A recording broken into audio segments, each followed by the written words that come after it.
Welcome to the ChristiTutionalist Politics podcast show. Over time, the fancy high production items will come. But for now, for starters, it is just you as a listener that I can barely begin to express how much I appreciate you tuning in. As I know you have a lot of options.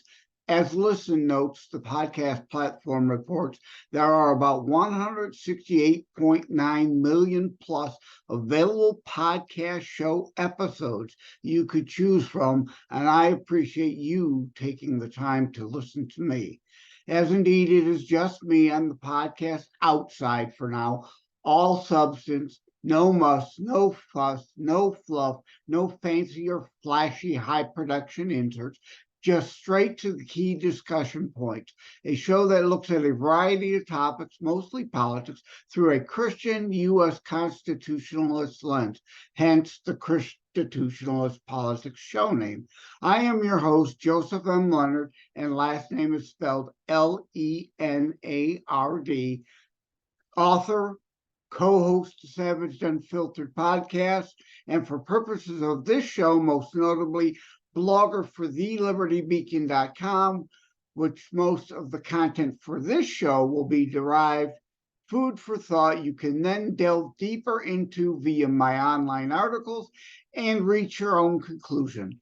And as Graham Norton would say, let's get on with the show! Greetings, everyone. Welcome to Season 1, Episode 28. That drops on Buzzsprout and podcast platforms everywhere else.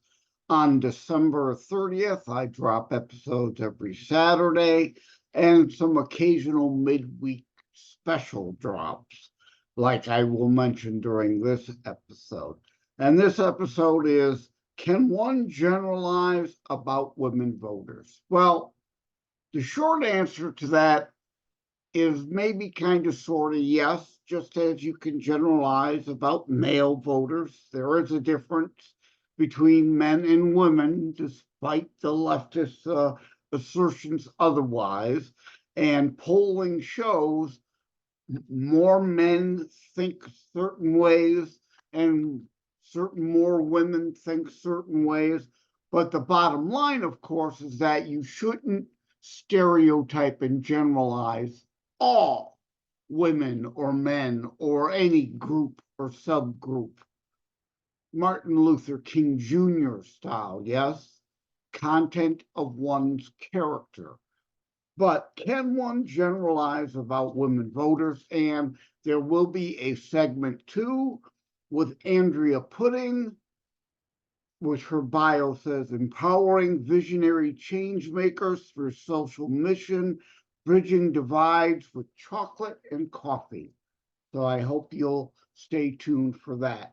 But regarding can one generalize about women voters, what prompted this was a meme on social media. And for those looking behind the scenes at JLenardDetroit, Rumble, YouTube, elsewhere, you could see I'm holding up the paper of the meme that was shared, which has a woman crying on the left and a woman packing heat, clearly, on the right.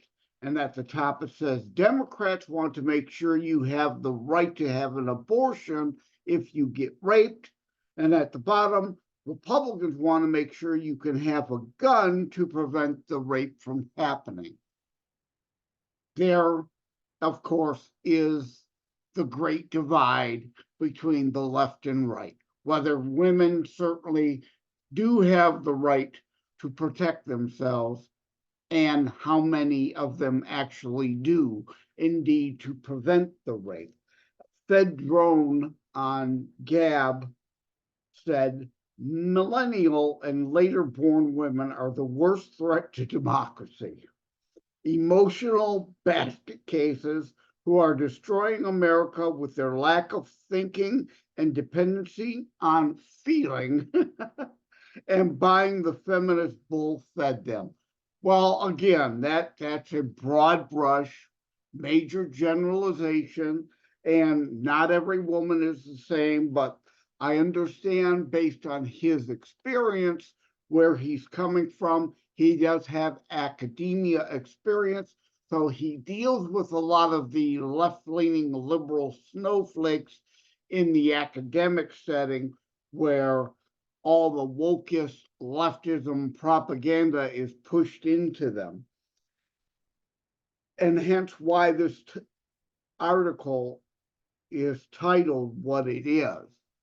And it's kind of sort of also a God and Guns Part 2, because again, we on the right want women to be able to protect themselves and prevent a rape from happening rather than rely on abortion should one do.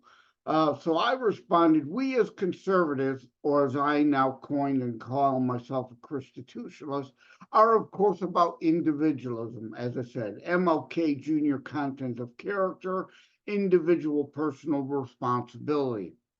But yes, in this case, I have to agree that a whole lot, far too many, not all, of course, despite our somewhat broad brush comments here, females caught up in the whole woke leftist touchy-feely emotional hysterics rather than thinking anything through. So I kind of sort of agree with them there, but again, facts matter and people think differently. But the other thing regarding guns and self-protection, the facts are these stats are from a few years ago, so it'd be a little different now. But as discussed in the God and Guns episode of ChristiTutionalist Politics from a few months ago, on average, 14.3 mass casualties in a shooting waiting on police to intervene. Whereas, so those are the gun-free slaughter zones where criminals go to know that their victims aren't armed and can't defend themselves, can't fight back. Whereas other places where the Second Amendment is actually upheld and people can carry and defend themselves, an average of only 2.3 deaths. So the left, I guess, prefers a dozen more deaths per shooting incident. Now, of course, it all depends on the definition of is what is a mass shooting event, right? The left likes to throw in gang-related incidents and murder-suicides, as opposed to what we would all seem like a mall shooter event or a school shooter event that they're trying to pad the stats to claim, and therefore there's that. And Brian McClanagan on Fascist Book said, but we do have guns and rapes still happen. Yeah, duh. We have laws against drinking and driving, but yet drunk driving still kills people too. So should we ban all cars like the leftist loons want to ban all guns? Because in this case, he's saying, well, it's not going to prevent all rapes, so don't bother to try to prevent any rapes. Just how stupid is that? Yeah, yes, because not all women protect themselves by carrying to help avoid and prevent most of them. Seems you miss the points of the meme, I respond to him. So I guess by left-wing logic, since guns do not prevent all rapes, we can eliminate the Second Amendment. Self-defense does not always work, so let's eliminate it. Just, that's just the kind of dumb feelings, emotional hysterics, non-thinkers there are on the left.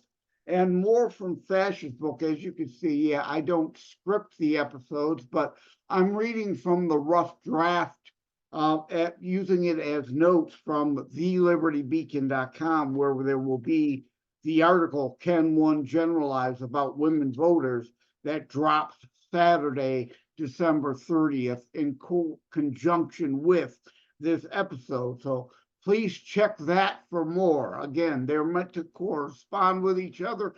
There will be bits and pieces of commentary I add in here that won't be in the article, and things in the article that are not here. But I wanted to mention an armed society is a polite society. Remember that phrase? Well, it came from a sci-fi book, I think. Don't quote me quoting that. I've not looked up the exact person who came up with it, but it really is true, because things aren't like the spaghetti westerns. I was just on a Wham radio show today where that came up, Dick Kupke's Trigger Talk. Today, Saturday the 23rd, I'm recording this after my Christmas ChristiTutionalist Politics podcast show just dropped. I'm recording this show for the 30th now. But the spaghetti westerns, shootouts every 5 minutes or no. And what's wrong with a shootout at the OK Corral where two consenting adults have a duel? There's no problem with that kind of justice. If you think back to the Old West, there's a reason why one sheriff could police an entire county. And that's because it was an armed society and a polite society. Because if a criminal went into a bar and would draw down on someone, an innocent person, a dozen other innocent bystanders who were packing would draw down on them. So it was really stupid to try to victimize somebody where there's a whole load of people who would fight back against you. The actual Second Amendment worked in the Old West. But the left can't learn from that history. Again, they push the emotional hysterics of the nonsense, dramatic spaghetti Western notions that aren't true. But the bottom line here is that left-wing loons will never, ever give up their delusions devoid of human nature realities. But here, we Republicans supposedly are the anti-women for wanting to allow women to protect themselves against predatory males. And again, there are differences, of course, toxic masculinity, oh, spare me. Not all males are predatory. There are many, of course, ChristiTutionalists that are protectionists. We believe in protecting women. But so, wrong, just wrong. Meanwhile, the left wants women defenseless. Well, to be fair, something the left never is, their motivation on that isn't sexist either, just stupid. They want everyone, men, women, and even their own favored gender-confused class, defenseless, and words of the fascocrats, wards, not words, I gotta get it, can't even read with my glasses, wards of the fascocrat state under their tyrannical boot, currently more preferred rainbow alphabet mafia, identity politics trans crowd. So, all of that relates to this generic, general women's episode and questions. And I'm going to close it off. Then we'll get into the segment with Andrea Putting with something that was the December special that dropped of the show. There was a Change Research study that I examined that indeed talks about the differences between men and women and the political divide. And one of the issues is that 58% of women don't want to date a man who believes the actual science of biology and that there are two genders, XX and XY chromosomes, and all else is mutation, versus the leftist delusional, you can be whatever made up gender you want to be. No, that's not how science works. That's not how humanity is. That's not how anything in nature is. Now, that's not to say in nature there aren't some creatures with indeed both sex organs and they self-multiply.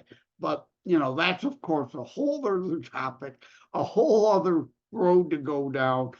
There's no humans with that I'm aware of.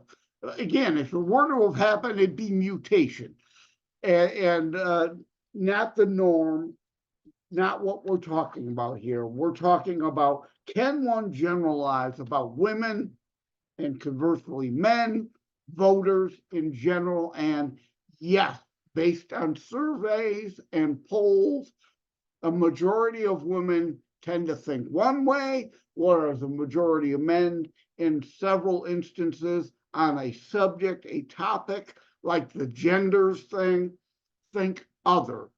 So there is a major difference between the male and the female brain as a matter of intellectual processing. Of course, the brain matter is the same, but somehow yet they kind of sort of function differently. So with that, I'll bid you an adieu. Let's get on to segment 2 with Andrea Putting. Take care.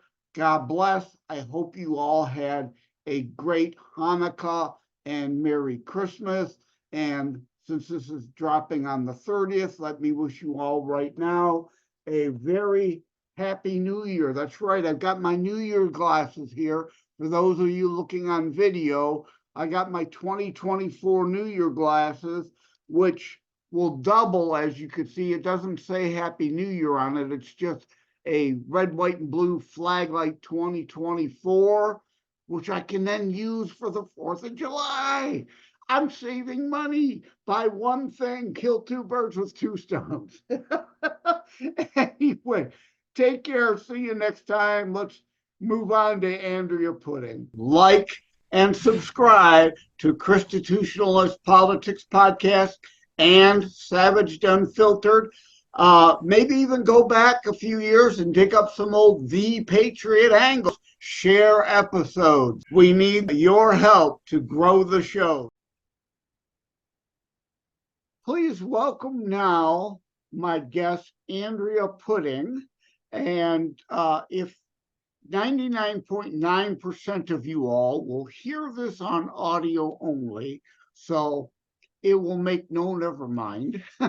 But for those of you viewing at JLenardDetroit, YouTube, or Rumble behind the scenes, you see a still shot because we're having one of those weird days and her camera just doesn't want to cooperate. So, and you can see I'm wearing my Merry Christmas sweater, which will confuse people because we are actually recording the week of Thanksgiving. So I wish Andrea an early Merry Christmas, while all of you will be hearing this on December 30th. So I wish you all a post Merry Christmas. And I really should be wearing a Happy New Year shirt, but I don't have one. So let's welcome to the show, Andrea Putting. How are you today? I'm good, thank you, Joseph. It's a pleasure to be here with you. I appreciate you coming on. And first, I've got to be the smart ass and say, regarding Christmas, since you're in Australia, how do you keep the Christmas lights on the tree since everything is upside down there? Oh, we have to peg them on. Yeah. But yeah, and that's another thing. These kinds of discussions are sometimes hard to line up because it is 9 p.m. Eastern my time, and you're a day ahead at what time in Australia right now? 1 o'clock in the afternoon. Yeah. Whew. Talk about jet lag on a flight, and it's almost as bad with the time zone juggling for a discussion. But I really wanted to talk to you most for I saw in your online bio where it says, empowering visionary change makers through social mission, bridging divides with chocolate and coffee. Well, I haven't had coffee in a long time, but let's sit together and share some chocolate cake. All right. That's good with me. And the other thing is, it says, in your bio, actions deeply rooting in purpose, creating ripples of change. Well, emotional hysterics can sometimes drive us to deeply felt actions at a time that can create ripples of negative change, but I'm sure that's not what you're going for. Go ahead and explain that further. Yeah, well, change comes in all sorts, and you're right. There are some times that we don't think that things are very positive in our lives from change. However, there's always something we can learn from change. So hopefully we can make some good out of it. But what I am talking about is being purposeful in the changes that we make in the world. So people talk about wanting to change the world. We want to make the world a place where we can all live happily and harmoniously. We all want to have that peace in our life. And as we come into the holiday season, and December 30th is still holiday season for us in Australia, we want to have that peaceful experience in our everyday life, and we want to take that goodwill from the holidays and take that with us throughout the whole year. We don't want it just to sit there at this time of year. And I mean, Christmas is a great thing for us to ponder about too at this time of year, is to think about what that message is about. And it is about having peace on the earth. So if we can make the positive change in thinking about that, how do we change the way that we feel, the way that we act in the world? Can we use that as a catalyst to be more loving and caring in the world? Can we use it as a catalyst to create a different way of being that's going to allow others to live in a more peaceful environment? Yeah, and of course, peace, as in at least for ourselves locally, because unfortunately the way the world is, it's never going to happen globally, but peace as in the absence of war immediately around us, or also further, the absence of violence of any kind around us, if that is at all achievable in these hard times, it seems. Absolutely. And it's a big wish list for all of us to have that. And we may never have it in our lifetimes, in all reality.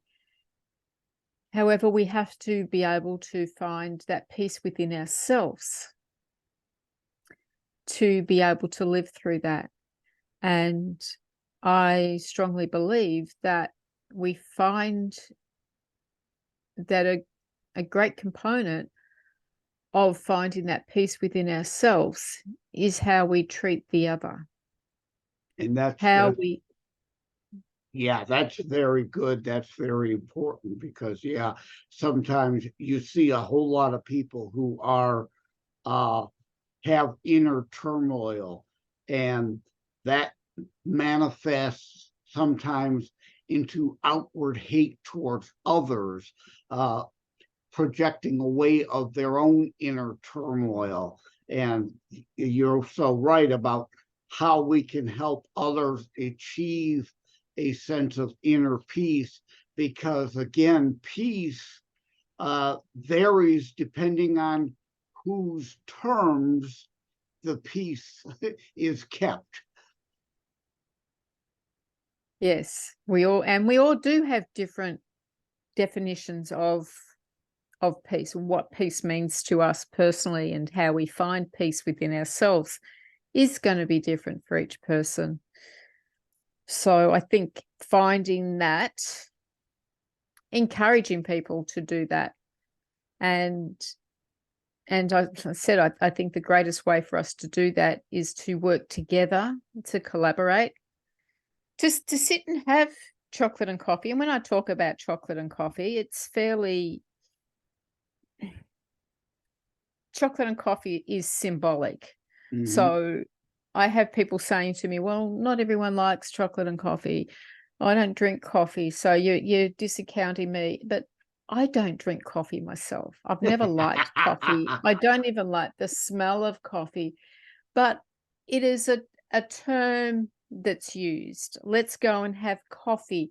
It doesn't mean you actually have to drink coffee. It means that you're going to go and sit down with somebody and share a moment. So that's what it's about. It's about sitting down with someone, having something to eat and drink. And that's when you can start to share stories about what your life is and who you are. That's when we connect. That's when we start to feel like we can understand somebody who we thought was really different to us, but they're not. In some way, they're going to be the same. And they're the things that we can celebrate in life, about how we can celebrate the differences by finding the similarities. Right. And I this show, ChristiTutionalist Politics, comes from a free will from the Bible standpoint, individual rights, personal freedoms, personal responsibilities, not collectivism, but absolutely the micro versus the macro.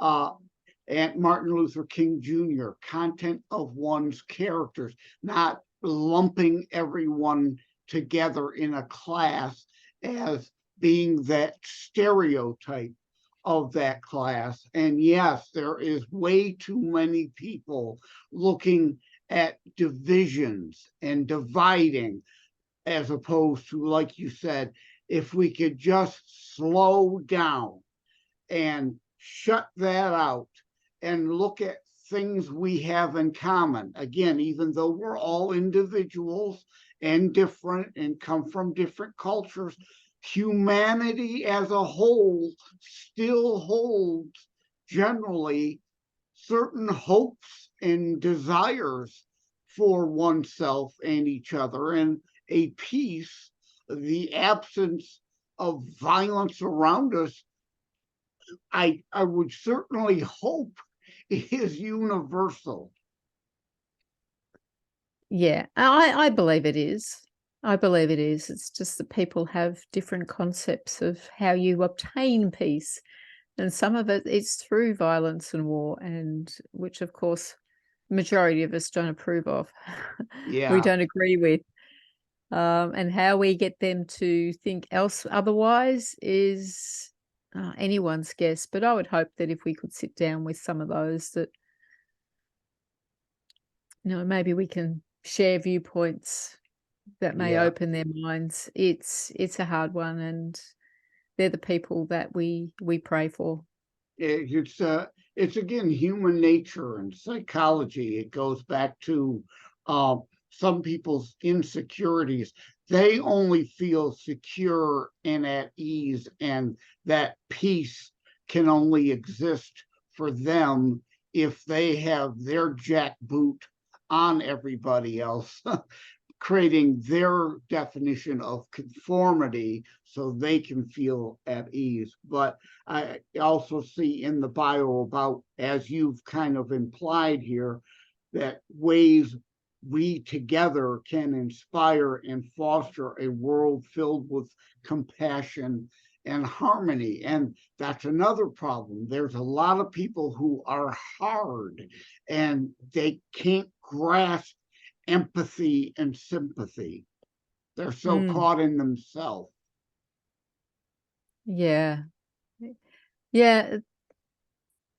Compassion is an interesting topic, and how we connect with other people is important. It's important for us to feel compassion. And I say that compassion is empathy in action.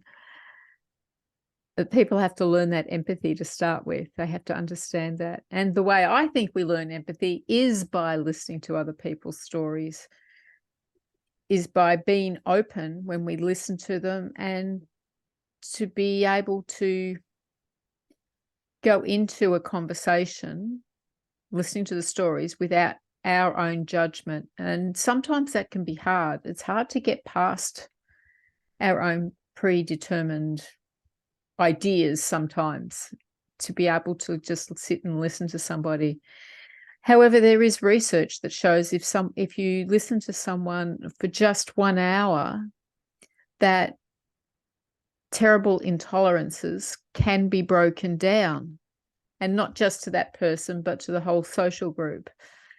And that's a really interesting thing that I take to heart, that really makes me feel hopeful for the future, and the whole concept of chocolate and coffee and everything that I do, in that we can learn a lot from each other if we just listen to each other's stories. Yeah, I have a friend, Miss Liz, out of Ontario, Providence in Canada, who has a show called Tea Time with Miss Liz. Well, and that, of course, also is analogous, metaphorical, although I like to joke, I'm much too clever of a writer to use metaphors. I use meta sixes. But I'm bummed. But anyway, yeah, her tea is metaphorical for, getting together over coffee, tea, water, pop, a beer, whatever, to teach, educate, and share awareness, TEA. So that's great. And I forgot where else I was going to go. I usually make notes, and I didn't write it down because I got myself off on that. Oh, I remember now. Being that this show is biblically based, empathy or compassion, even if for whatever reason you can't manage to grasp those things through thought or feeling, biblically, treat others as you do unto others as you would have them do unto you, right? You don't That's have right. to be religious. I talk about Penn and Teller all the time. He's Yes. a devout atheist, but he doesn't rag on religion. He understands the value of biblical tenets as common sense. And that's another common sense. Treating others as you wish them to treat you. That doesn't have to be a religious thing. That's just being a good human, correct? That's right. And every religion has their own version of that.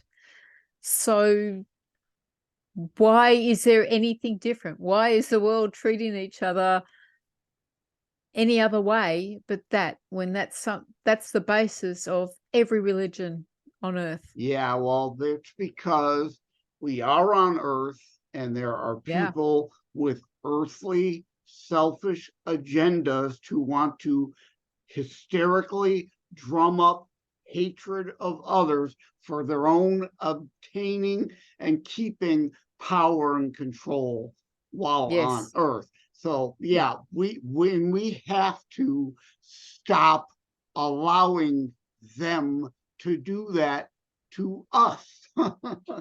Right? Yes, that's right. Yes. Now also, I'm an author. I know you're an author, and again, you're in Australia, so I do pretty well selling books through Booktopia down there. Of course, 80% of all books in the United States, though, are sold through Amazon, so you kind of got to be there. But go ahead and tell us about your books. Yep. So a couple of my books, I have Compassionate Purpose, Discovering a Life of Fulfillment, and Compassionate Prosperity, When Success is Not Enough. So both of these books, so Compassionate Purpose is for individuals and Compassionate Prosperity is for business, but they're both based on this idea of being involved in a compassionate purpose, or as I call it, a social mission. So in the books, I give the stories from the podcasts that I did, Social Mission Revolution, of individuals and businesses who get involved in some kind of activity, be it a charity, whether they start their own foundation, they give time, energy, money to a charity, and talks about why we do that and what it means to us as individuals. Now, I think I've taken a bit of a different aspect of all this, because I've brought it back to us as individuals. What does it mean to us? What does it mean to the business to do this? So I look at these things, and because it's when it changes us, I think it changes everything else in the world as well. Yeah, I'm So glad you mentioned charity. My terror strikes coming soon to the city near you is about so many things.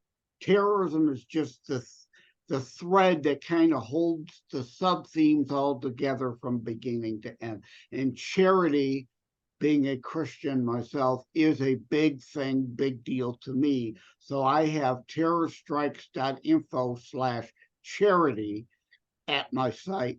I don't have a foundation, but I do promote other charities that I've thoroughly vetted and understand, because you've got to be careful. Not all charities are created equal.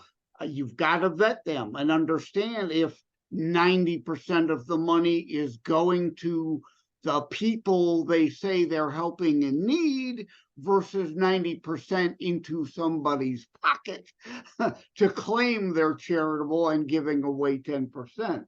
And so there's that. And from a personal standpoint, you can help yourself from that emotional feel-good standpoint by seeing the smiling faces of others you help.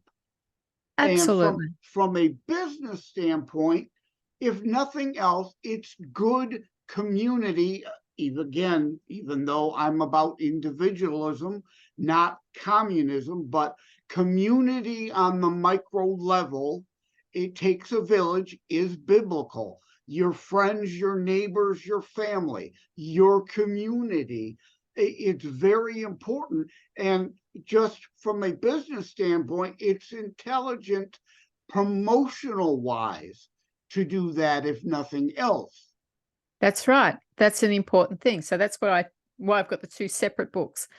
And that's what I talk about, what value it brings. It increases the productivity, it increases the innovation, it increases the profit, and it makes your employees happier in doing their job. So really important.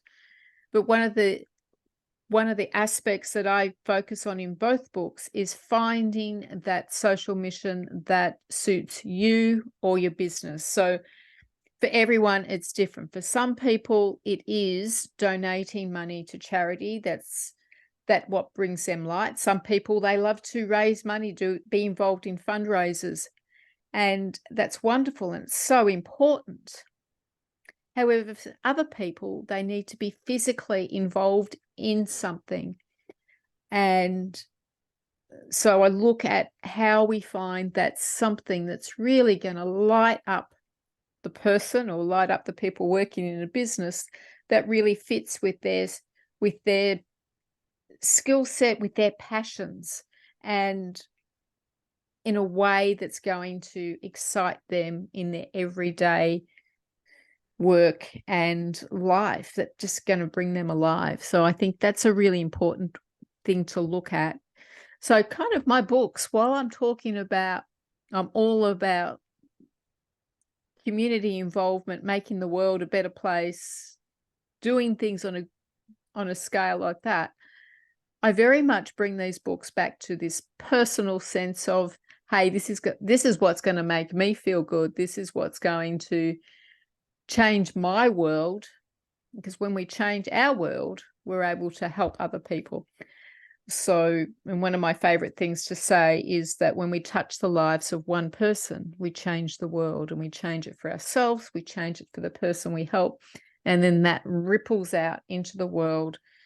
Because when you change one person's life, then every interaction they have in the world can be different, and they can affect other people, and it just keeps on going. So yeah, amen. I hear you. The pay it forward principle. You always hope you help some. I always like to joke about the old Pantene commercial, right? You tell two friends, they tell two friends, they tell, right? Pretty soon we got a movement.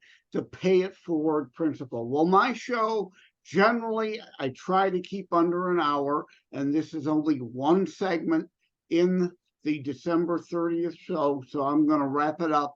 And I really wanted to jokingly, lovingly tease you about your accent, but you don't sound anything like Paul Hogan and Crocodile Dundee. no, I don't. You actually have good English. just joking, people. Just some loving jabs at our Aussie friends. We all have accents. We just don't recognize our own that we don't. people recognize as strange from their viewpoint. And so to wrap things up, where can people reach out to you? You have a website, where do they contact you, find more information about you? Yes. So my website is andreaputting.com.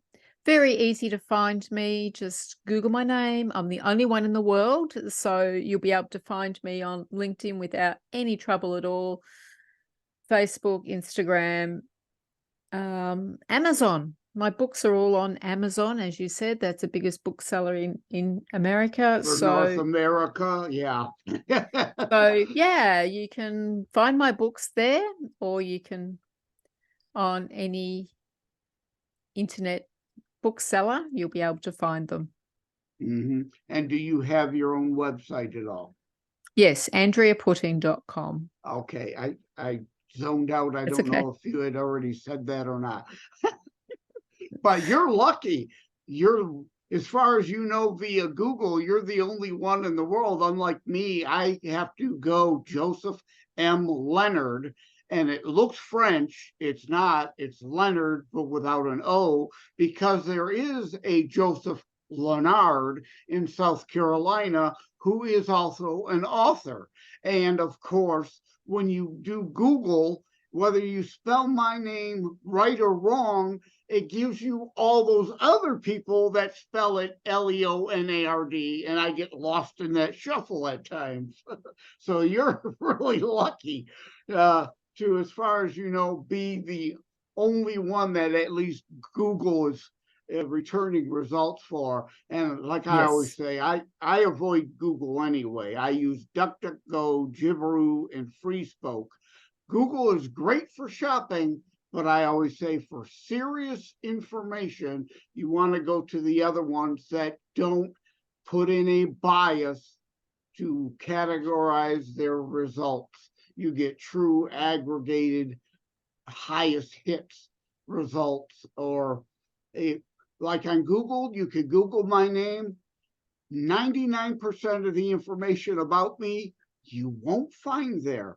But on DuckDuckGo, Jibberoo, or FreeSpoke, page upon page upon page of my writings over the decades are indeed listed. Well, thank you, Andrea Putting, for joining us today.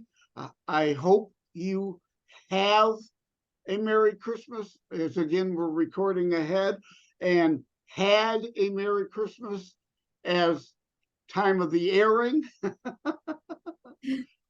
Thank you. I hope you do. You have had. Now that I've got everybody thoroughly confused. What? Yeah. And Happy New Year, since this will air on December Have a 30th. wonderful New Year. Have a wonderful 2024. All right. Take care. God bless. Okay. Thank you, Joseph. Thank you for having tuned into ChristiTutionalist Politics show. If you haven't already, please check out my primary internationally available book, Terror Strikes, coming soon to a city near you. Available anywhere books are sold, or autographed copies are available online direct from me via terrorstrikes.info/shop. And you can obviously learn more about the very non-traditional or fluffy style Christian book, but a Christian book nonetheless. Also, please tune in to Savage Unfiltered Podcast, of which I am a co-host, and be sure to check out more about today's discussion at thelibertybeacon.com, where my articles drop every Saturday.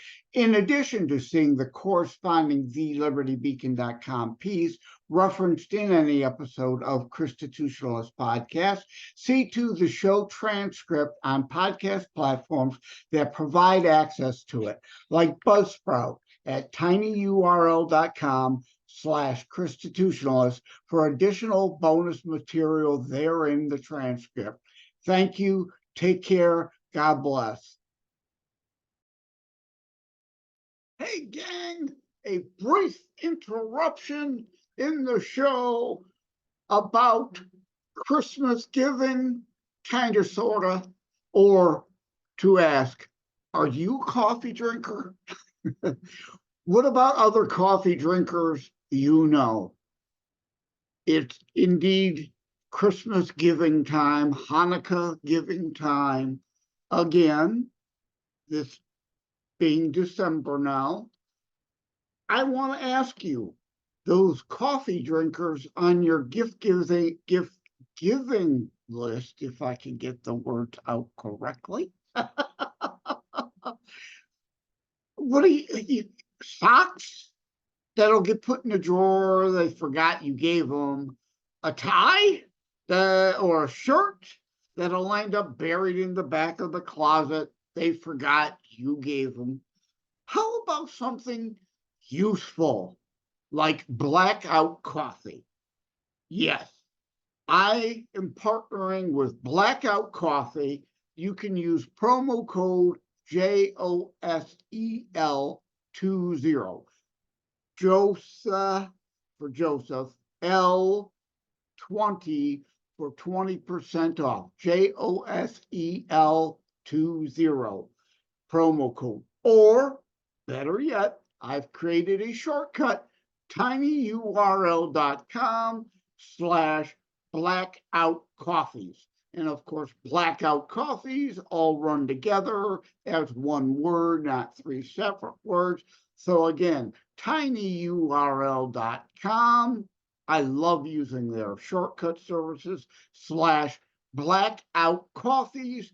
Should take you right in and automatically apply your 20% discount. So for yourself or for others, this Christmas, give Blackout Coffee something you know they're going to use, something they're going to enjoy, something that they then fondly remember you and your gift every time they sip from the Blackout Coffee cup of coffee. Thank you all. Take care. God bless. Merry Christmas.